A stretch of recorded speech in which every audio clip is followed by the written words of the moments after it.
Mali, Niger et Burkina Faso font désormais cavalier seul et voguent loin des eaux de la CEDEAO qu'ils considèrent troubles, eux qui ont la particularité de n'avoir d'ailleurs pas d'ouverture sur le précieux océan. Le Sahel, ce n'est pas la bordure maritime, mais étymologiquement celle du désert. En l'occurrence, le vaste et impitoyable Sahara, parcouru par d'innombrables migrants, de trafiquants et de groupes rebelles ou djihadistes. Plus d'une décennie que des mouvements hétéroclites de combattants sillonnent les pistes transsahariennes, non pas à dos de chameaux ou de dromadaires, mais au volant de pick-up tout-terrain ou sur la selle de moto d'une grande souplesse. Le Dakar, épreuve de rallye, a déserté, trop risqué comme aventure mécanique et sportive. Désormais, le terrain est laissé à d'autres protagonistes, Kalash en bandoulière, faisant irruption dans de pauvres bourgades vite anéanties, incendiées.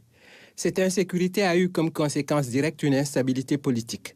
Le triangle AES est avant tout une vaste étendue dirigée par des soldats dont la première mission est la défense de l'intégrité nationale, moins que des bivouacs prolongés dans des palais présidentiels lambrissés.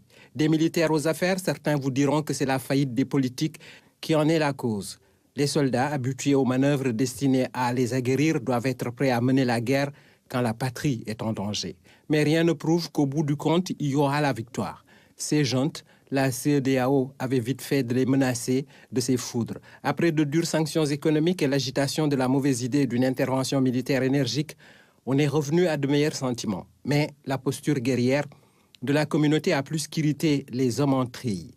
L'idée de sortir du cadre a alors germé et s'est réalisée. Ce qui semblait une utopie est devenu une réalité.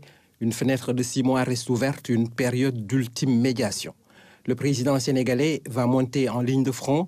Il a la volonté et des arguments à faire valoir, mais la tâche est immense. Dans ce divorce, il y a plus à perdre qu'à gagner de part et d'autre. L'unité sous-régionale s'est fissurée et nul ne sait s'il sera possible de se remettre en couple à 15.